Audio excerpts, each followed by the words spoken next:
Kabanata 56. Emph. Wala to. Napabuntong hininga si P. Zephyr, biglang kuminang ang mga mata niya sa liwanag. Nagpakawala siya ng dagundong na hudyat ng pagdating ng daan, at nagpakita ng mga draconic na enerhiya upang puksain ang panghihimasok. Ang dagundong, pagkatapos ng dagandong, lahat ng ito ay bumagsak palabas ng Zephyr, dumadagandong sa palasyo. Nakatingin lang si Typhon at ang Old Khan sa pagkabigla habang inilalabas ni Zephyr ang masamang enerhiya mula sa kanyang katawan sa pamamagitan ng mga butil ng maitim na usok. Ito ay ang daan ng dragon pagkatapos ng lahat. Ito ay isang sinaunang ngunit makapangyarihang pamamaraan, isa na walang kalaban-laban, walang makatiis. Bagaman maikli, mabilis na pinatalsik ng pamamaraan ang mga lason sa loob ng Zephyr. Lakas. Anong kapangyarihan? Sigaw ng isang elder. Siya ay matangkad at malakas, ang kanyang katawan ay nagliliyab sa walang tigil na enerhiya, walang duda na gumagamit ng sunflare. Malakas si Zephyr. Nalampasan niya ang imposible, isang malaking enerhiya na kahit kami ay hindi makayanan. Baka magkaroon ng pagkakataon ang bagyo. Sumunod ang isa pang elder. Bagamat nakadamit siya ng basahan, naglabas siya ng malaking alon ng enerhiya.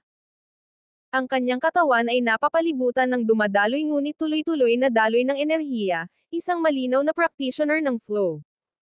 Huminga ng malalim si Zephyr, at saka iniluwa ang natitirang lason sa loob. Zephyr my boy, how are you so powerful? You were great, incredible. Tanong ni Typhon na puno ng gulat ang mukha. Kinuha ni Zephyr ang isang tipak ng parasite ng Typhon at inalis ito. Agad siyang nagpakita ng improvements. Lolo, binigyan ako ng malaking biyaya. Ipinagpatuloy ni Zephyr ang pagre-relay ng kanyang mga karanasan ng detalyado sa Typhon and the Elders, gayunpaman, inilihim niya ang kanyang reinkarnasyon at ang daan. Ang mga ito ay mas mabuting ilihim upang maiwasan ang gulo, pagkatapos ng lahat. Missed you traitor B****. How dare you? I understand that you have suffered a lot, Zephyr, yet, to hear him plan to murder you, ay. Malamig ang boses ni Typhon, at galit. Lolo, I don't believe things are as they seem. Si Mist ay nakipagsabwatan sa araw kanina pa, hinala ko na ang assassin mo ay may kaugnayan sa pakana ni Mist. Nailabas na ni Zephyr ang kanyang kutob. Emph. Missed you B****. Paano ako naging traidor? Bulalas ng bagyo sa pamamagitan ng nagngangalit na mga ngipin. Mukhang nakalimutan na tayo. Sarkastikong wika ng Sunflowered Elder.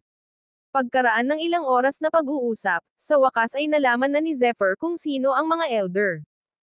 Ang Sunflowered Elder ay isang sinaunang Khan, ang pangalawa sa pinakamatanda sa kanila.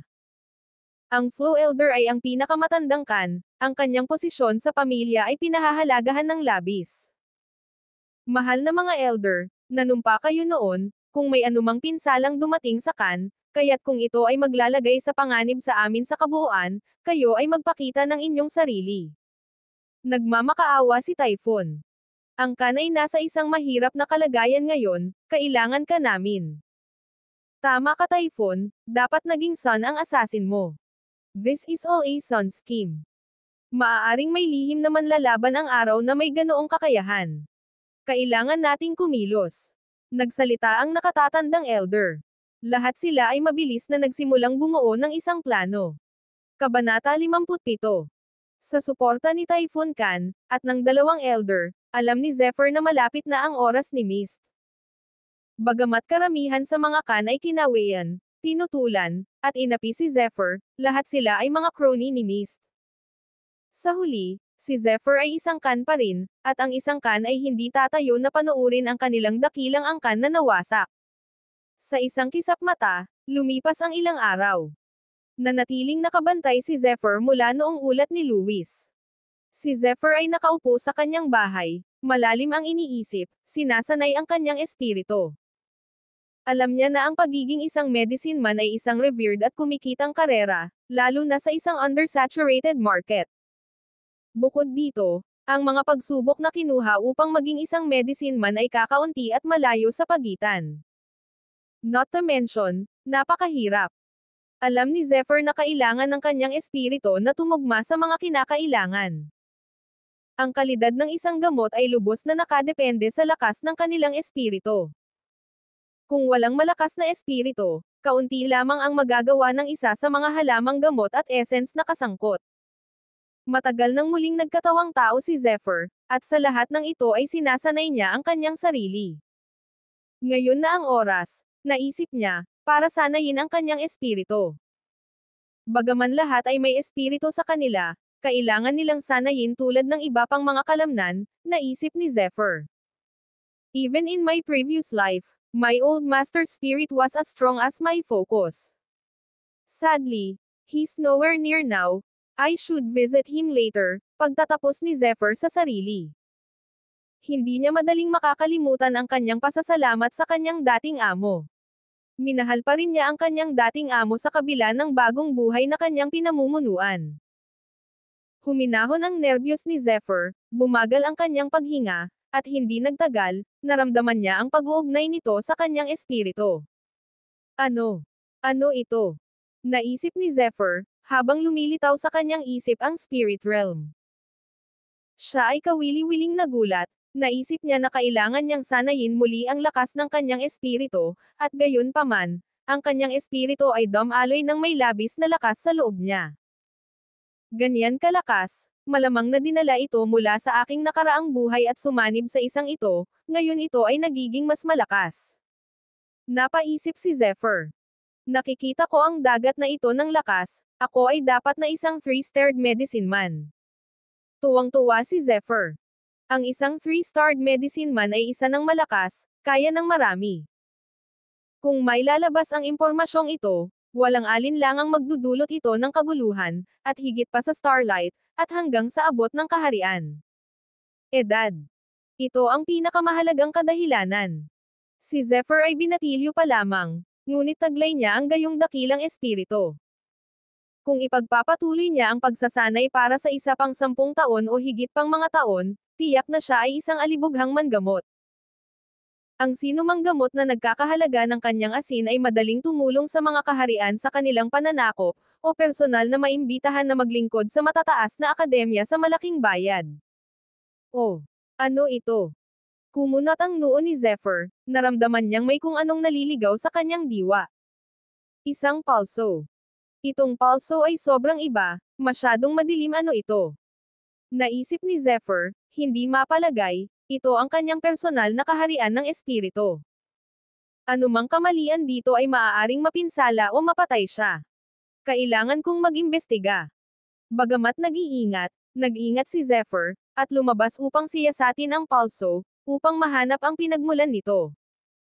Habang papalapit siya, isang malakas na sumisirit ang isang kaluskos na hiyawan sa kanyang kaharian. Umalangaw-ngaw. Kabanata 58. Isang malakas na pagyanig ang yumanig sa kaharian, na sinundan ng paghahayag ng isang dakilang ahas, kasama nito, ito ay bumulwak mula sa dagat ng mga ulap. Sa walang hanggan na kaharian sa loob ng Zephyr, ang halimaw na ito ay walang katulad, ang haba nito ay umaabot ng daan-daang talampakan ang haba, ang katawan nito ay nagmumula sa isang nakamamatay na aura. Isa itong may pakpak na ahas. Kinilig si Zephyr. Ang isang winged serpent ay isang mahusay na hayop, ang kapangyarihan nito ay hindi nasusukat. Wala pang nakatagpo ni isa, nabanggit lamang ito sa mga hushed legend. Walang alam si Zephyr tungkol dito, maliban sa mga katangiang naalala niya mula sa mga alamat na tumugma dito bilang isang dakilang ahas, isang mananakmal ng langit. Napailing si Zephyr, hindi ito madaling hamon. Alam niyang hindi niya maaaring ipagsapalaran ang pag-atake ng ahas, kahit isang beses. Inatake ng snake kahit isang beses. Bakit nandito ang isang may pakpak na serpent, sa aking kaharian ng espiritu? Hindi maiwasang magtanong ni Zephyr. For this beast to appear, wouldn't that mean? Unless. Biglang may naisip si Zephyr, pabalik noong pinatay niya si Cur of the Winged Serpents. Noong ninanakawan niya si Cur, may lumipad na berdeng sinag mula sa kanyang bangkay, ngunit mabilis na nawala bago pa makapag-react si Zephyr. May pakpak na ahas. Ang pakpak na ahas. Kung hindi ako nagkakamali, ang halimaw na ito ay tiyak na nanggaling sa berdeng ilaw na iyon. Naisip niya. Pero, kahit gaano pa kalakas ang mga winged serpents, hindi naman sila magkakaroon ng totoong winged serpent, di ba?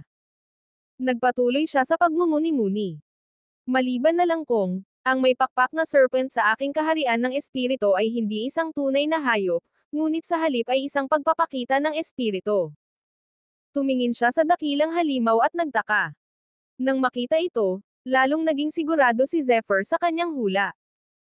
Kung ang halimaw ay totoong may pakpak na serpent, nag-alinlangan si Zephyr na kahit ang buong kapangyarihan niya ay kayang tanggapin ito. Gayunpaman, kung ito ay kathang-isip lamang, maaaring magkaroon ng pagkakataon si Zephyr. Tulog ba ito? Sa isip ni Zephyr, habang naglalakad siya palapit, napansin niyang nakapikit ang mga mata nito. Bukod sa paminsan-minsang palso ng espiritu, hindi ito kumikilos. It must have took a beating. It's nursing a great injury. Kaya pala tulog. Pagtatapos ni Zephyr, pinakamabuti kong gawin ang aking paglipat ngayon. Tumangala siya at nagpasalamat sa kanyang mga bituin. Ang espiritual na enerhiya na pinalakas ng halimaw ay karapat-dapat pa rin sa winged serpent, isang malakas na diwa. Naabsorb ni Zephyr ang ilan sa mga essence na dumarating sa kanya, agad siyang lumakas, nabuhayan pa. Wow, ito ay ibang bagay. Naisip ni Zephyr sa kanyang sarili, naniniwala siya na kung ipagpapatuloy niya ang paglunok ng mga asensya ng serpiente, tiyak na madali siyang makakagawa ng tagumpay. Sa pamamagitan nito, nagsimula si Zephyr ng isang mantra, at umawit ng buong layunin at focus. Kasunod nito, nagsumite siya ng isang word sa ibabaw ng hayop. Kabanata 59. Ang mga word ay isang bagay na natutunan ni Zephyr sa kanyang nakaraang buhay. Ito ay ginamit upang higpitin ang mga espiritu at kaluluwa ng mga nilalang. Kung mas malakas ang espiritu ng gumagamit, mas epektibo ang kanilang mga word. Inihagis ni Zephyr ang word sa serpiente, hinigpitin ito, at banihag ito. Ang serpiente ay hindi nag-react, halos parang wala itong nararamdaman, ang pinsalang natamo nito ay tiyak na malubha. Hindi ako sigurado kung magtatagal ang word na ito, ngunit ito lang ang magagawa ko sa ngayon. Single ni Zephyr. Kinilig si Zephyr nang maisip ang isa pang dakilang halimaw na lumitaw sa kanyang kaharian. Gayunpaman, ang iyong enerhiya ay makakatulong sa akin, patuloy ni Zephyr. Tumanggo siya sa serpiente, bago niya sinimulang higop at kainin ang asensya nito. Gayunpaman, hindi na malayan ni Zephyr, sa mismong pagpikit niya, binuksan ng serpiente ang mga mata nila. Ang mga mata ng serpent ay kumikinang habang ini-scan nito ang lugar, at huminto kay Zephyr, ngunit wala itong nagawa, at muling pumikit. Unti-unting lumipas ang oras, at nakuha na ni Zephyr ang gusto niya.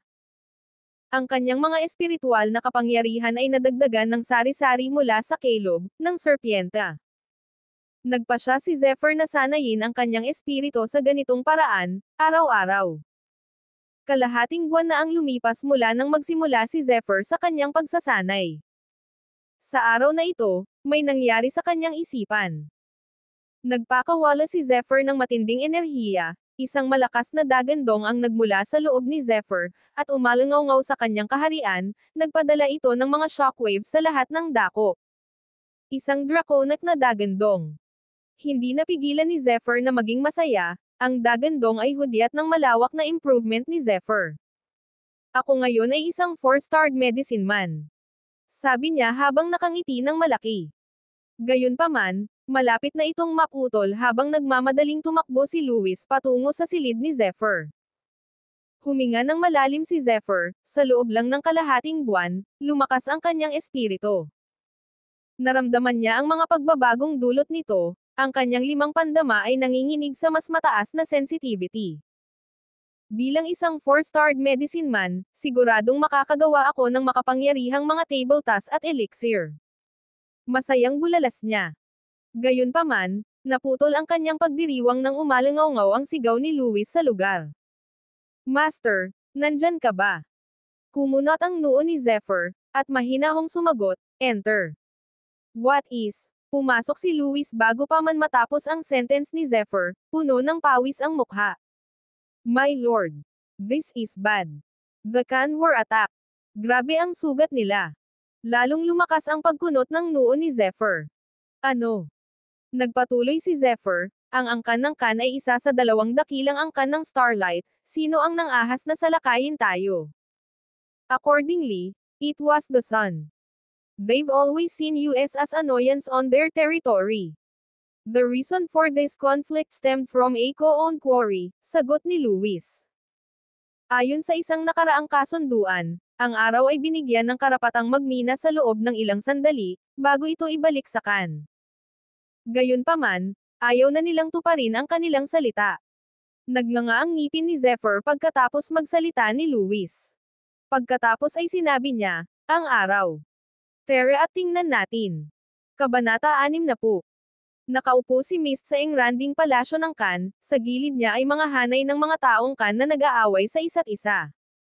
Sa labas, nakatayo ang mas maraming mga Khan. Hindi maninindigan ang Khan sa insultong ito. Panginoon ko, paano natin papayagan ang ating dakilang angkan ni Khan na atakehin ng ganito? Galit na sigaw ng isang medyo may edad na. Ang galit na lalaki ay isa sa mga matatanda ng Khan. Ang araw ay mas matagal kaysa sa atin, kung tayo ay uurong, ito ay walang alinlangan na haantong sa kakilakilabot na mga kahihinatnan, mahinahong sagot ng isa pang matanda. Ito ba ang pinanggalingan ng Khan? Isang kanlungang pagong. Sagot ng galit na matanda. Matagal na tayong ininsulto ng araw. Kung patuloy nating hahayaan sila, hindi na tayo igagalang ng ibang mga paksayon sa Starlight. Patuloy niya. Sa pagkakataong ito, napakalayo na ng araw. Kung tutuusin, sila lang ang may kasalanan nito. Hindi natin sila hahayaang makawala dito. Nakipagtalo ang isa pang pinuno. Tama siya. Totoo yan. Agree, hindi tayo nagkakamali dito. Hindi natin kayang umatras dito. F***'s sake, si Zenith na sana mismo ang maglalabas ng sun ngayon, hindi na niya ito paninindigan. Itinaas ng Khan ang kanilang mga boses, malinaw na hindi nasisiyahan sa hindi pagkilos ni Mist. Hinampos ni Mist ang kanyang mesa, hindi kaaya-aya ang kanyang ekspresyon. Hindi pa siya nagsasalita mula nang magsimula ang debate, at gayon paman, huminto ang lahat. It was pin-drop silence dahil lahat ng mata ay nakatutok kay Mist Khan. Kinuyam niya ang kanyang mga kamao, malamig na sinabi, sa tingin mo ba ay hindi ako karapat-dapat na maging patriarch ng Khan? Ang kanyang boses ay mabagsik, galit, kakilakilabot, ang kanyang mga mata ay nakatutok sa pinuno ng Khan na nagsalita laban sa kanya. Nang makita si Mist habang nakatitig sa kanya, mabilis na binago ng pinuno ang kanyang tono. Pagkatapos ng lahat, si Mist ay mas malakas kaysa sa kanya, ang pinakamalakas sa Khan. Ang nakadirekta na enerhiya ni Mist ay nagpadala ng panginginig sa gulugad ng pinuno. Kung hindi ako nagkakamali, ang araw ay may mga agility fighter. Ang maliksi lang na mayroon kami, ay ang aking ama, si Typhoon. At ilang taon na siyang wala. Who knows if he's ever returning? Sigaw ni Mist, mapang-utos at nakakakilabot ang tono niya, napatahimik ang lahat. Kung wala ang tulong ng aking ama, kung tayo ay makikipagdigma sa araw, maaari lamang magkaroon ng isang wakas. Patuloy niya. Sa ngayon, matitiis lang natin sila. Sa pamamagitan lamang nito, mananatiling malakas ang Khan, magiging malakas. Sa lalong madaling panahon, hindi na tayo muling matatakot sa araw. Sabi niya. Ito ang presyo na dapat nating bayaran para mapanatili ang ating presensya, ang ating angkan. Ang pagpapaubaya ng ilan sa kanilang mga slights ay isang magandang presyo, hindi ba? Tama ang ating Panginoon, wala tayong lakas na humarap sa araw. Mabilis na sumagot ang isa sa mga kampan ni Mist. Kasunod nito, sabay-sabay na tumango ang mga pinuno ng Khan na sumusuporta sa Mist. Tama siya, paano natin lalabanan ang araw? Ano ang silbi ng pag-aaksaya ng ating mga kalalakihan, ang ating mga buhay para sa ilang maliit na bagay? Sinusuportahan ko ang desisyon ng ating Panginoon. Tama, ito ay pansamantalang pag-urong. Hinding-hindi tayo matatakot sa araw. Muli na namang nagpatuloy ang debate.